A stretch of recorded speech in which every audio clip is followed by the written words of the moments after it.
बड़ी कल्बी तकलीफ होती जब हमारी कौम ढोलक बजाने वालों पर, हारमोनिया बजाने वालों पर, नचनियों पे, गवैयों पे, कव्वालों और कव्वाला पे लाखों रुपए खर्च करती है और मदरसे का संडास नहीं बनवा पाती। क्या उसको भी जीने का हक है इस दुनिया में? मेरे पास कोई लतीफा नहीं है कि मैं आपको हंसा कर जाऊं, ना ही मेरे पास जन्नत का कोई टिकट है कि मैं आपको बांट कर जाऊं कि सब क्या नाम जीतापुर के लोगों, मेरे पास जन्नत का टिकट भी नहीं है कि आप सबको एक एक टिकट देके जाऊं।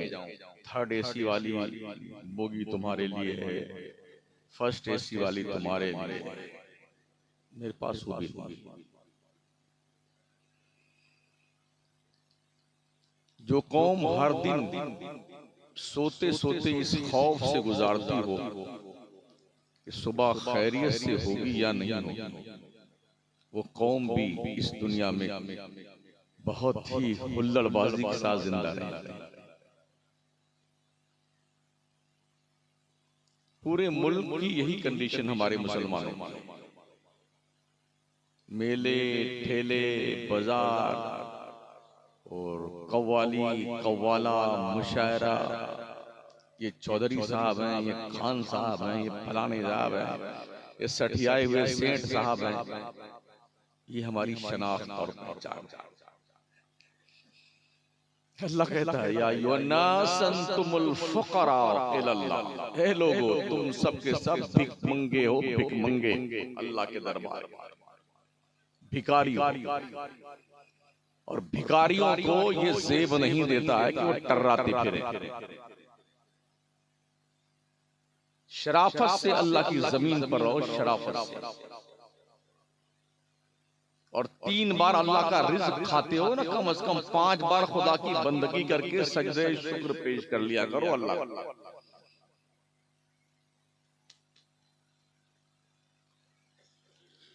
अपने दीन की कदर कीजिए, अपने उलमा की कदर कीजिए, अपने इमामों की कदर कीजिए और अपने बच्चों को दीनदार बनाइए, दीन की भी तालीम दीजिए और दुनिया की भी तालीम दीजिए।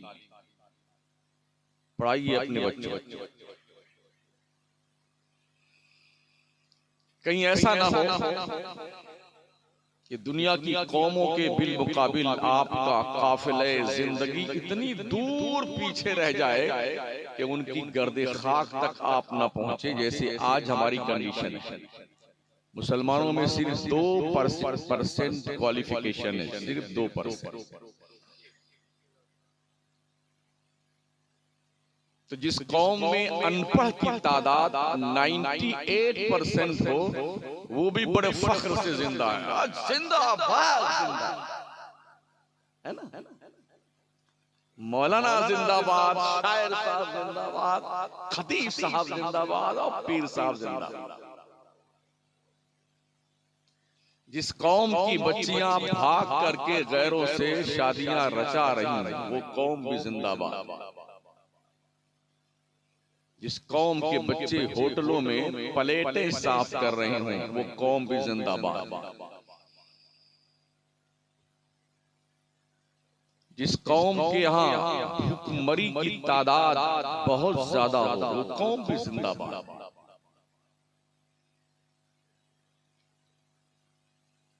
अल्लाह इरशाद फरमाता वल तकुम मिनकुम उम्मतुन यदऊना इलल खैर यामुरूना बिल मारूफ व यनहौना अनिल मुनकर। तुम में हर जमाने में हर वक्त एक जमात, एक गिरोह ऐसा रहना चाहिए जो लोगों को बुराइयों से रोके और नेकियों का हुक्म दे। अगर मुआशरे में बुराई पनपती है तो आका करीम सल्लल्लाहु अलैहि वसल्लम ने फरमाया, बुराई को अगर तुम ताकत से रोक सकते हो, ताकत से, तुम्हारे अंदर ताकत है बुराई को रोकने की, तो हुजूर फरमाते हैं बुराई को ताकत से रोकिए। ये ईमान का मजबूत दर्जा है, बहुत स्ट्रॉन्ग ईमान है उसका जो बुराई को ताकत से रोके। और अगर आप ताकत से बुराई को नहीं रोक सकते हैं तो उसे बुरा कहिए, बुरा को, गलत को गलत कहिए और मुंह पे बोलने की आदत डालिए बुराई। ये ईमान का सेकंड दर्जा है, हल्का दर्जा। अगर आपको ये भी हैसियत नहीं है कि आप जबान से बुराई को रोकें, तो हुजूर फरमाते हैं अब दिल में ही बुरा जान लो उस बुरी बात को, मगर ये ईमान का बाई ग्रेस पहलू है, थर्ड क्लास। आज की तारीख में इंसान बस दिल में ही थोड़ा थोड़ा बुरा जान लेता है, ताकत से भी नहीं रोकता है, बोलता भी नहीं है। अगर बोलेंगे तो फलाना नाराज हो जाएगा, वो नाखुश हो जाएगा, चौधरी साहब नाराज हो जाएंगे, सेठ साहब नाराज हो जाएंगे, कबीला नाराज हो जाएगा। अल्लाह नाराज हो तो चले, सेठ नाराज नहीं होना, रसूल नाराज हो तो चलता है, कौम नाराज नहीं होनी चाहिए। एक ये भी तसव्वुर हमारे यहाँ बिल्कुल दिल पर छाप लगा कर रखे हुए कि हम खान साहब हैं, ये अंसारी साहब, हम बड़ी जात के हैं, एक छोटी जात के हैं। कोई बता सकता है मुझे कि हदीस की किस किताब में ये लिखा हुआ? कुरान शरीफ के कौन से पारे में लिखा हुआ? अल्लाह फरमाता है या अय्युहन्नास इन्ना खलकनाकुम मिन ज़करिन व उन्सा व जअलनाकुम शुऊबन व क़बाइला लितआरफू। ऐ लोगों, हमने तुम्हें एक मर्द और एक औरत से पैदा किया, हमने तुम्हारे कबीले बनाए हैं, गिरोह बनाए हैं, ओनली फॉर इंट्रोडक्शन, पहचान के लिए। बिरादरी की बुनियाद पर कोई छोटा बड़ा नहीं होता है। अल्लाह फरमाता है तुम में का सबसे बड़ा आदमी वो है जो अल्लाह से सबसे ज्यादा डरता है, सबसे बड़ा आदमी। लेकिन हमारी मुनाफिकत देखिए, हम कितने बड़े मुनाफिक हैं। आदत से बात, हदीस शरीफ में आका फरमाते हैं आयतुल मुनाफिक सलास इज़ा हद्दस कज़ब व इज़ा वअदा अखलफ व इज़ा तुमिना खान। मुनाफिक की तीन पहचान है, तीन। जब बात करे तो झूठ बोले। कितने ऐसे लोग धड़ल्ले से झूठ बोलते हैं और वो उससे समझते हैं कि बहुत कामयाब आदमी में हूं, मैंने तो ऐसी पढ़ाई पट्टी उसका दिमाग सही हो गया, झूठ बोल। और मेरे आका फरमाते हैं ऐसा शख्स मुनाफिक है, मुनाफिक जो बात करता हो तो झूठ बोलता हो। ये भी आका ने इरशाद फरमाया। मुनाफिक की दूसरी पहचान ये है इज़ा हद्दस कज़ब व इज़ा वअदा अखलफ, जब वादा करे तो वादा खिलाफी करे। कितने ऐसे लोग हैं जो वादा खिलाफी में नंबर 1 है। अगर किसी ने आपका कुछ कर्जा वर्जा ले लिया है ना, तो दोबारा 2-4 बार मुतालबा करेंगे तो वो रास्ते बदल देगा आपका। वादा खिलाफी, जी बस आ रहा हूँ, बस पहुंच गया, वहां पहुंचा हूँ और वहां पहुंचा हूँ, है अभी उधर मुगल सराय में, अब क्या बोलता भभुआ पहुंच गया। क्यों झूठ बोलते हो? बाज़ाब्ता मोबाइल लिए 50 के बीच में 10 के बीच में सीट पे बैठा हुआ है। ये रोज हम आए दिन देखते रहते हैं, सुनते रहते हैं। कोई कहीं से पूछता कहाँ हो, अब है वो बनारस में, कहाँ आगरा पहुंच चुका हूं। ये मुनाफिक की शनाख्त और पहचान है। भाई ज़बादा अखलफा, जब वादा करे तो वादा खिलाफ। वही जिद्दों में ना। तीसरी पहचान मुनाफिक की ये है कि जब उसके पास अमानत रखी जाए तो खयानत कर जाए। मस्जिदों में जो पैसे चंदे में आते हैं ना, उसमें झोली वोली में वैसे आते हैं, जैसे लावारिस कौम नहीं होती, ऐसे जुम्मा की जो है झोली में जो फिराई आती है, मैं समझता हूँ दो सब तो आपके यहाँ थी। अगर जुम्मा की नमाज पकड़ लें तो 5-6 हो जाती होती। शायद 1000 रुपया पहुंचता होगा कि नहीं पहुंचता, वो इमाम साहब जाने वाली आ गए इमाम साहब। हाँ देखो 1000 रुपया नहीं पहुंचता। अच्छा आप बताओ, अगर मिलाद के लिए आपसे चंदा मांगा जाए तो कै रुपया देते हैं, और कव्वाली के लिए मांगा जाए तब कितने देते हैं? सुन लीजिए आप कायदे से बैठ करके। मुझे बहुत जोर से चिल्लाना भी नहीं आता, मैं चिल्ला के तकरीर भी नहीं करता। मुझे कौम को कुछ बातें समझानी होती हैं, और मुझे इस बात का भी शौक नहीं हो कि अगले साल फिर मुझे बुलाई। समझ रहे हैं? अगर आपसे जलसे के लिए, मिलाद के लिए, मदरसे के लिए, मस्जिद के लिए चंदा मांगा जाए तो 50 रुपया, 20 रुपया, हद से ज्यादा 100 रुपया। अब उसके बाद कौन कसेगा? क्या यार दिमाग चाहते रहते। और कव्वाली वव्वाली हो जाए ना, 5000 लिखिए, मेरा 5000, 11000 इनका लिखिए, 2000 इनका लिखिए। तुम्हें पता है कि तुम मरने के बाद कहां जाओगे? कव्वालों के पास जाओगे। मरोगे तो जनाजा मौलाना पढ़े, बच्चा पैदा हो तो अजान मौलाना दे, निकाह का नंबर आए तो असली काम मौलाना करे। और मौलाना अगर कह दे कि हमको 1000 रुपया निकाह पढ़ाई चाहिए, कहाँ लिखा हुआ? हाँ कहाँ लिखा हो भाई साहब? तो उनसे पूछिए महोदय जी, तो डीजे बदवा के लेके आए, तेरे अब्बा लिखा है? कहाँ लिखा हुआ? ये ढोलक और ढोलकी कहाँ लिखा हुआ? ये बारात लेके जाना दुल्हन के यहाँ और खा पी करके मुस्टंडा होकर जाना, कहाँ लिखा हुआ? जहेज मांगना और लाद करके ट्रक पर और ट्रैक्टर की ट्राली पर लाद गिरा, ये कहाँ लिखा हुआ? मौलाना असली काम करता है, सब खा पी करके 10 किस्म की मिठाई, 15 किस्म की पूरी और सब्जी सब खा के आ जाओ। मौलाना निकाह ना पाए तो क्या करेंगे?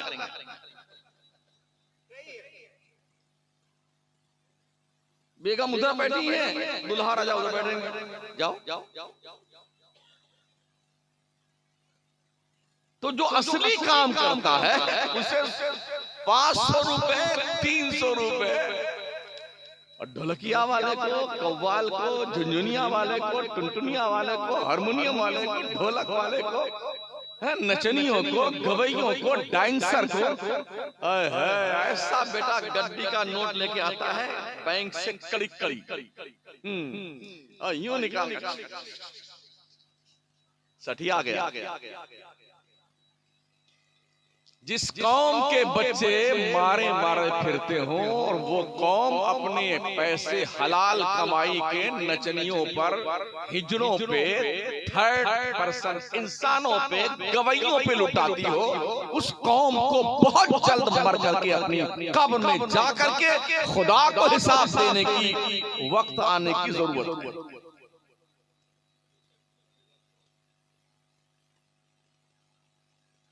अगर आप नहीं सुधरोगे ना, दुनिया सुधार देगी आपको।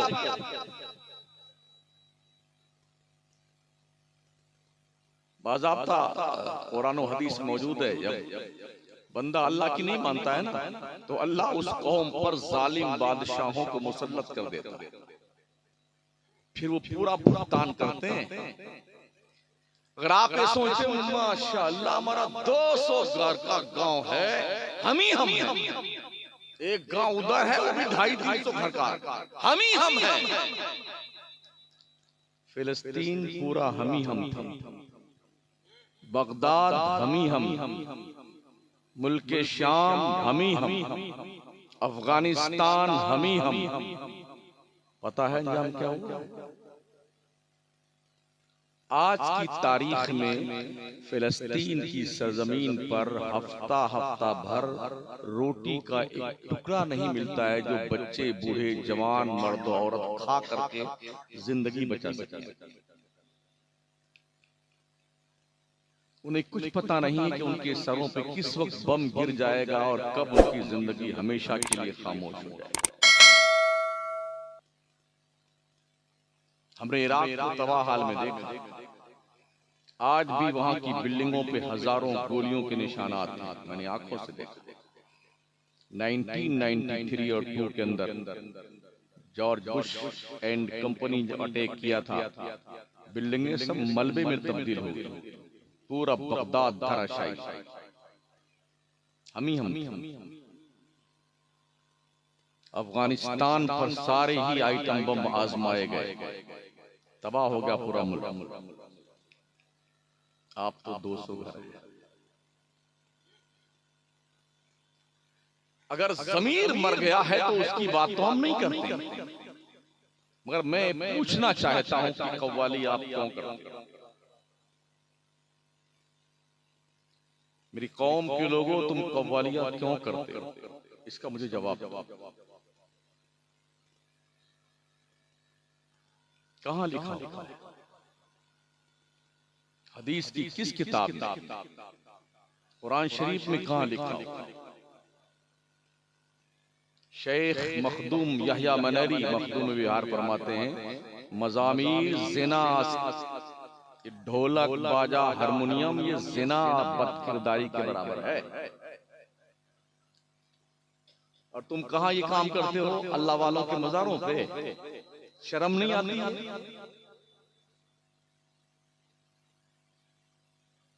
हुजूर महबूब इलाही निज़ामुद्दीन औलिया फरमाते हैं, मज़ामीर हरामस्त हरामस्त हरामस्त। ढोल बाजा हारमोनिया टुनटुनिया झुनझुनिया हराम है, हराम है, हराम। जब कव्वाल से जी नहीं भरता तो कव्वाला लेके आते हैं। यहाँ लाते कि नहीं आते मुझे पता नहीं, लेकिन चूंकि पूरे मुल्क में जाता हूँ, हमारी कौम के पगलाए हुए लोग हर जगह एक जैसी रहती है। एक उधर बैठता है कव्वाल और एक कव्वाल इधर बैठता है, बीच में एक कव्वाला बैठती है, बेहया, बेशरम, बेगैरत, आवारा टाइप, सज धज करके। हमने अपने बचपन में देखा था, किसी भी गवैये और नचनियों को लोग कुर्सी पे बैठने की इजाजत नहीं देते थे। यानी ये पेशा इतना बुरा माना जाता था कि नचनियों और गवैयों को कुर्सी पे बैठने का अधिकार नहीं था। किसी मुहज्जब बाइज्जत समाज में उसे इज्जत की नजर से देखा नहीं जाता। कैसा दौर आया, इज्जतदार लोग नीचे बैठते हैं और ये जलील लोग यहाँ बैठते हैं। वही नीचे में से वाह वाह वाह वाह वाह, क्या बात है, ये 1000 फलाने सठियाए हुए सेठ की तरफ से। यही हो रहा है।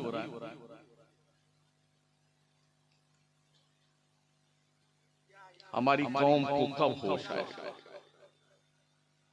हमारी कौम को कब अकल आएगा?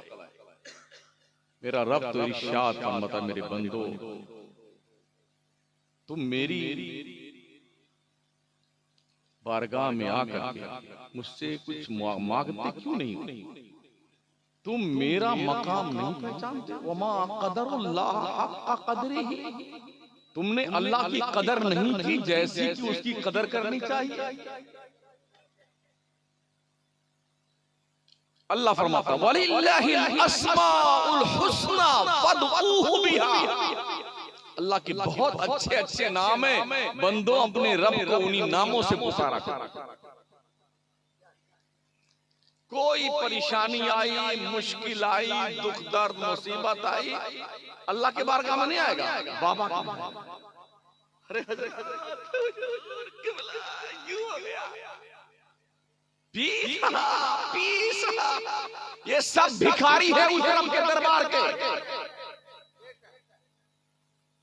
अल्लाह ना चाहे तो कुछ नहीं मिलने वाला। सुन लीजिए कान खोल करके, वो बादशाह आज़म है। लिल्लाहि मा फिस समावाति व मा फिल अर्द, जमीनों आसमानों में जो कुछ है सब रब का है। लिल्लाहि मुल्कुस समावाति वल अर्द, जमीनों आसमानों का बादशाह अल्लाह है। अल्लाह, उससे नहीं मांगे। जब किसी बुजुर्ग से आप मांगो ना, वो बुजुर्ग भी उसी से कहता अल्लाह तू दे दे, अल्लाह तू दे दे। और हमारी जब तक गरीब रहती है तो अल्लाह अल्लाह करती है। मालदार हुए और गाड़ी वाड़ी ले आए ना, तो देखा मैंने गाड़ी के आगे वाले शीशे पे लिखते हैं ये नजर मेरे पीर की। दिया अल्लाह ने, और क्या लिखता है ये नजर मेरे पीर की। क्या राइट है?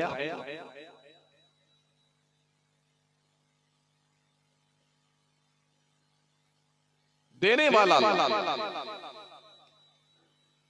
अल्लाह से बंदा नहीं मांगता। कितने तो ऐसी ऐसी उल्टी सुल्ली की मन्नतें मान लेते हैं। लड़का हमारा अच्छा हुआ तो मुहर्रम में ताजिया के सामने इसको पायक बनाए। अजब अजब खुराफात हमारे सुनने में हो गया। पायक बनाएगा, ताजिया ढोल बजाएगा। बेटे मुहर्रम में जहां जहां कमा रहा है ना बंदा, वहां से छुट्टी लेके ताशा बजाने के लिए आता है अपने गांव में। जा रहे हैं ढोल बजाने के लिए। ऐसी मन्नतें मांगना भी हराम है और ऐसी मन्नतों को पूरा करना भी हराम है।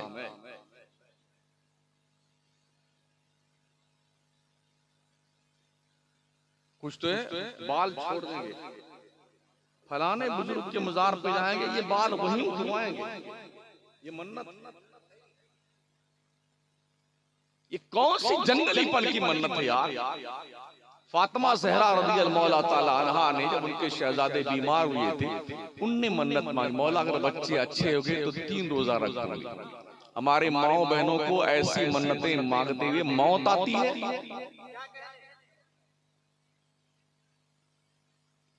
यानी कि दिमाग की जो है बत्ती गुल हो जाती है ऐसी मन्नतें मांगने से।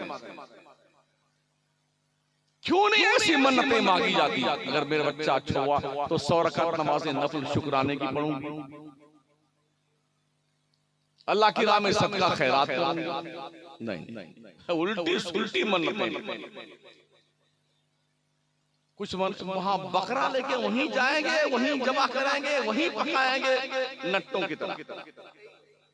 ये नट के डेरे नहीं होते हैं। हाँ, बैलगाड़ी तो खड़ी थी, पहले देखा बैलगाड़ियों पे लद के जाती थी औरतें बच्चे बूढ़े सब, और वहीं जाकर के बना करके मुर्गा उर्गा काट करके खूब बिल्कुल जैसे मंगते नहीं होते हैं, ऐसे वहीं खा पी के फिर आते थे और कुछ फकीरों खिलाते थे। तो अब गाड़ियां होगी तो गाड़ियों पे जाते हैं वहां पे। कुछ मन्नत मांगे अपने बेटे का खतना 7 मुहर्रम को ही ताजिया के पास कराएंगे। दिल के फफूले जल उठे सीने के दाग से, इस घर को आग लग गई घर के चिराग से।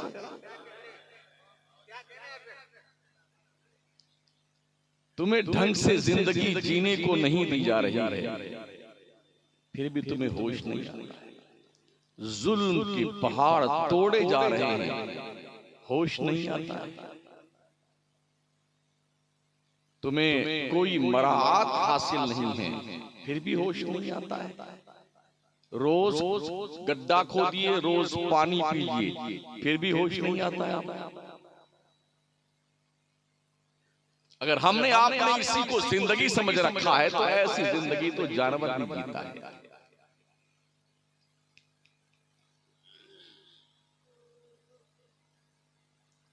हजरत बाबा फरीद रहमतुल्लाह ताला अलैह अल्लाह के नेक बंदे गुजरे हैं। उनकी बारगाह में खातून आती थी, 3-4 बेटियां थी उनकी। बच्चियां जवान हो गई, अब शादी की फिक्र लाहिक हुई। खातून गरीब थी, आई वो बाबा फरीद की बारगाह में, हजरत कुछ दे दीजिए ताकि बच्चियों के हाथ पीले कर दें, कि जिम्मेदारी से सुबकदोश हो जाए। बाबा फरीद ने कहा अल्लाह से मांग बंदी, अल्लाह से, मैं भी अल्लाह ही से मांगता हूँ, तू भी अल्लाह से मांग। मगर वो जिद्दी इतनी थी का नहीं, अब तो तुमको कुछ देना ही पड़ेगा, कुछ देना पड़ेगा। जब बिल्कुल वो पीछे ही पड़ गई नहा धो करके, समझो यूं, तो हजरत ने फरमाया चाहे मिट्टी का ढेला लेके आ जा। तो इतना बड़ा ढेला लेके आई मिट्टी का। बाबा फरीद ने 3 मरतबा कुल अल्लाह शरीफ पढ़ा, उस पे फूंक मार दिया, तो मिट्टी का ढेला सोना बन गया। का ले जा इसको और अपने बच्चों की शादी वादी कर ले और जो गरीबी है उसे दूर कर ले। वो लेके बहुत खुश होके घर गई। उसने सोचा कि बाबा फरीद ने 3 बार कुल अल्लाह ही तो पढ़ा है, तो नुस्खा हाथ आ गया है, तो एक के ढेला क्यों सोना बने। एक झुआ भर करके मिट्टी का ढेला चुन चुन के बढ़िया बढ़िया लेके आई खेत से। पूरा घर धुला, खुशबू लगाया, सुलगाया, खुद भी नहाया, वजू किया, एकदम चकाचक। और 3 मरतबा के बजाय 300 मरतबा कुल अल्लाह पढ़ती रही, मगर मिट्टी टस से मस न हुई। एक दिन नहीं, रात भर पढ़ती रही, फिर दिन भर पढ़ती रही, फिर रात भर, 3 दिन 3 रात, दे कुल अल्लाह, दे कुल अल्लाह, दे कुल अल्लाह, दे कुल अल्लाह, मगर एक ढेला भी पीला नहीं। अब वो आई बहुत शिकवे के शिकायत का दफ्तर लेकर के सलाम किया, कहा हजरत वो हमने आपको देखा था, आपने जब दम किया था मिट्टी के ढेले पे तो आपने ना तो गुस्ल किया था ना वजू किया था, ऐसे दम कर दिया था। और हमने तो घर भी धुला, खुद भी नहाए, वजू भी किया, खुशबू सुलगाया, बड़े एहतमाम के साथ 3 मरतबा नहीं, 3 दिन 3 रात कुल अल्लाह पढ़ते रहे हैं, एक भी ढेला जो है उस सोने का नहीं बना। बाबा क्या कमी है। बाबा फरीद ने सर झुका लिया, आंखें अश्कबार हो गई। कहा बेटा तू पूछती है क्या कमी है, तूने सब कुछ कर लिया, नहा लिया, धो लिया, गुस्ल करने के बाद वजू कर लिया, खुशबू सुलगा दिया, मकान की सफाई कर ली, सब कुछ कर लिया, जानते कमी क्या रह गई है? तेरे मुंह में फरीद की जबान नहीं, तेरे मुंह में फरीद के जबान की कमी है, इसलिए तेरी मिट्टी सोना नहीं बनी। मैंने तो यूं ही पढ़ करके दम किया था, मिट्टी सोना बन गई थी ना। बाबा फरीद की आंखें आंसुओं से लबरेज थी। ये कहने के बाद अल्लाह का वली जब उससे कोई करामत सादिर होती है ना, तो उसकी आंखें बरसने लगती कि मेरे रब ने मेरी आबरू बचा ली, मेरी इज्जत बचा ली परवरदिगार ने। तो पता ये चला सिर्फ नुस्खा ही काम नहीं देता है, नुस्खे वाले की जबान की भी जरूरत होती है। इसलिए हमें और आपको चाहिए कि हम अपने रब की बारगाह में हाजिरी दिया करें जब भी कोई मुश्किल आए। हमने पढ़ा है जब भी मदीने में बहुत तेज आंधी चलती, हवा चलती, मेरे रसूल अलैहिस्सलाम कहीं भी होते, तेज तेज कदमों से चल के मस्जिद में पहुंचते और नमाज के लिए नियत बांध देते, नमाज के लिए नियत बांध देते। आज आंधी तेज चलती है तो हम भाग के कहां पहुंचते हैं? मकान पे। अरे मकान के नीचे जाओ, मकान के अंदर जाओ, मकान के अंदर जाओ। कभी कभी ऐसा होता तेज आंधी चलने से बड़े बड़े पेड़ भी गिर जाते हैं, उसके डालियों और उसके तने में दब के कितने लोग मर भी जाते हैं। और आदमी सबसे ज्यादा सेफ अपना मकान समझता है कि घर में भाग के चलो, छत के नीचे चलो, दरवाजा बंद कर लो। अगर यही आंधी थोड़ी और तेज हो जाए और आपके मकान की भी चूल्हे हिला दे, तब कहां जाओगे? कहां जाओ?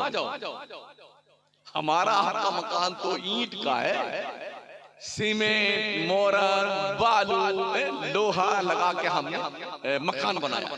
एक कौम अल्लाह ने पैदा की थी, कौमे समूद। कुरान में उनका तज़किरा है। अल्लाह ने फरमाया मैंने उस जैसी कौम कभी नहीं पैदा किया। इतने ताकतवर थे,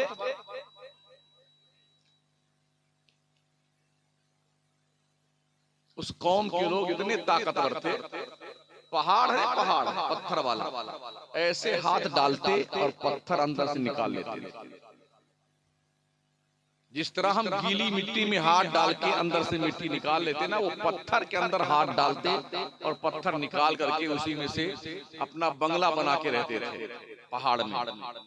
2 बेच 3 बेच बाथरूम किचन सब बना कर। उस वक्त के पैगंबर ने फरमाया कि अल्लाह की इबादत करो, अल्लाह को एक मानो, अल्लाह की जन्नत में जाओगे। तो उन्होंने जान तो क्या जवाब दिया, हम नहीं मानते अल्लाह को, मेरा कोई क्या बिगाड़ लेगा, हम बहुत ताकतवर लोग हैं, हमने बढ़िया मकान बनाए हैं, पहाड़ों में मकान बनाए, बहुत मजबूत महल हमारा है, कुछ कोई बिगाड़ नहीं सकता।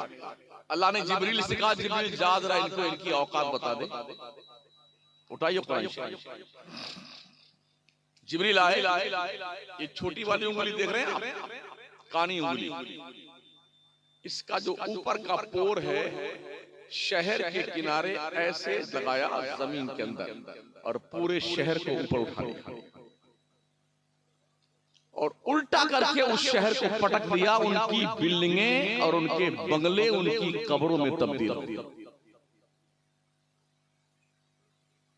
एक कौम आद गुजरी, बहुत बदमाश।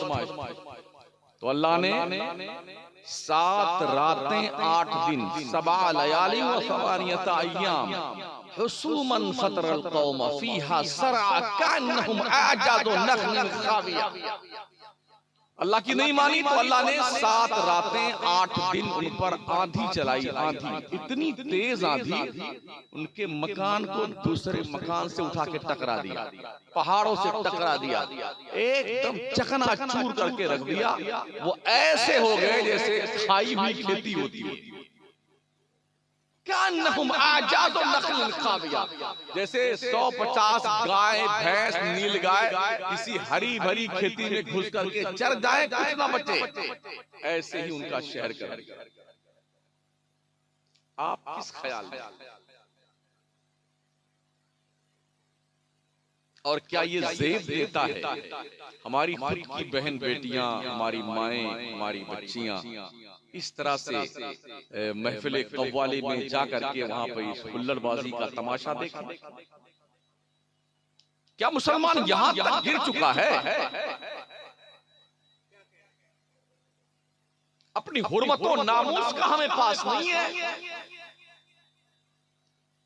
जैसे इंसान मरता है उसका नाम बदल जाता है। खान साहब मरे, चाहे कोई साहब मरे ना, सेठ साहब, चौधरी साहब, प्रधान जी, MLA जी, MP जी मरे, मर गया, मैयत है, मैयत है, डेड बॉडी, कोई नहीं कहता खान साहब है, डेड बॉडी, मुर्दा मुर्दा मुर्दा। किधर गई खान साहब, किधर गई तुर्रम खानी? कोई नहीं कहता प्रधान जी हैं, सब मुर्दा। हमारे मरते ही सबसे पहले हमारा नाम बदलता है, मुर्दा। और फिर दूसरा काम क्या होता है, भाई सब जल्दी कीजिए, अरे जल्दी कीजिए, जल्दी कीजिए भाई, अरे कबर खुद्दू को बुलाइए ना, कफन लेके आइए, भाई जल्दी कीजिए, भाई जल्दी कीजिए। क्या दुश्मनी हुई उस आदमी से यार? तो तेरा बाप, तेरा भाई, तेरी माँ जिसने कमा कर तेरे लिए घर बनाया, इतनी जल्दी तेरी दुश्मनी, जल्दी कीजिए, जल्दी कीजिए। आज तक मुझे एक रेफरेंस दे दीजिए कि किसी ने अपने बाप की डेड बॉडी को 10-5 दिन फ्रिज में सजा कर रखा। अब हम आपको भी नहीं जाने देंगे, किसी फ्रिज में सजा कर रखेंगे। एक मिसाल दीजिए, किसी ने ऐसा किया? कितना लाडला बेटा आपका क्यों ना हो, जो बुढ़ापे में इकलौता बेटा आपको मिला, बहुत प्यार हो, अजीज जान हो, ऐसा बच्चा मर जाए तो क्या नहीं, हम अपने इस प्यारे बच्चे शहजादे को फूल की तरह रुखसार वाले गुड्डू बापू के बेटे को, इसको हम कब्र में नहीं डालेंगे, हम तो इसको सजा कर फ्रिज में रखेंगे। ऐसा किसी ने किया? किसी ने नहीं। तो फिर किस सोच में आप मुब्तला? किस सोच? आगाह अपनी मौत से कोई बशर नहीं, सामान 100 बरस का है, पल की खबर। इसलिए हर रोज सोने से पहले दिन भर के गुनाहों और नेकियों का कैलकुलेशन करके सोइए, तौबा करके सोइए। इसलिए कि आजकल लोग सोते हैं तो फिर सोते ही रह जाते हैं, और फजर में मुअज्जिन साहब अज़ान के बाद ऐलान करें, बहुत अफसोस के साथ आपको ये खबर सुनाई जाती है, बड़ी दुखद खबर है, फलाने साहब जो रात में सोए थे अचानक जहानी हो गए। जरा इन्ना लिल्लाहि व इन्ना इलैहि राजिऊन। जनाब के जनाजे की नमाज ज़ोहर की नमाज के बाद पढ़ाई जाएगी। वो हम में से कोई भी हो सकता है।